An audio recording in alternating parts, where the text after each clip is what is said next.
അതെ, നമുക്കിന്ന് നമ്മുടെ ചാനലിൽ വന്നിട്ടുള്ള സ്പാം കമൻറ്റ്സ് എങ്ങനെയാണ് റിമൂവ് ചെയ്ത് മാറ്റേണ്ടതെന്ന് നോക്കാം. അതിനായി നിങ്ങൾ ആദ്യം നിങ്ങളുടെ YT സ്റ്റുഡിയോ ഓപ്പൺ ചെയ്യണം. ശേഷം താഴെ കാണുന്ന കമ്മ്യൂണിറ്റിയിൽ ടച്ച് ചെയ്യുക. പുതിയ പേജ് ഓപ്പൺ ആവും. അവിടെ നിങ്ങൾ വ്യൂ ആൾ എന്നതിനുള്ളിൽ ടച്ച് ചെയ്യണം.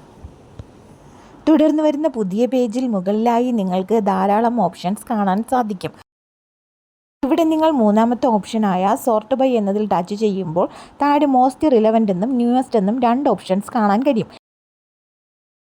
ഇവിടെ നമ്മൾ ന്യൂവസ്റ്റ് എന്ന ഓപ്ഷൻ സെലക്ട് ചെയ്യുമ്പോഴേക്കും മുകളിൽ പബ്ലിഷ്ഡ് എന്ന ഓപ്ഷൻ ആക്റ്റീവ് ആകും. ഇനി ആക്റ്റീവ് ആകുന്ന ആ പബ്ലിഷ്ഡ് എന്ന ഓപ്ഷനിൽ ടച്ച് ചെയ്യുമ്പോഴേക്കും താഴെ രണ്ട് ഓപ്ഷൻസ് തെളിയുന്നതാണ്: പബ്ലിഷ്ഡ്, ഹെൽഡ്.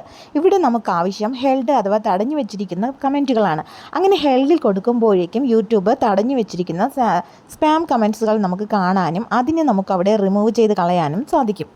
ഇങ്ങനെ നമ്മുടെ ചാനലിനെ നേരിടാൻ പോകുന്ന പ്രതിസന്ധിയിൽ നിന്നും ചാനലിനെ രക്ഷിച്ചെടുക്കാൻ സാധിക്കും. നമുക്കിവിടെ ഒന്ന് റിഫ്രഷ് ചെയ്ത് നോക്കാം. ഇതാ ഇപ്പോൾ കണ്ടില്ലേ, നോ കമൻറ്റ്സ് എന്നാണ് എഴുതി കാണിക്കുന്നത്. ഇതുപോലുള്ള കുട്ടി വീഡിയോസിനായി ഈ ചാനൽ സബ്സ്ക്രൈബ് ചെയ്യാൻ മറക്കരുത്.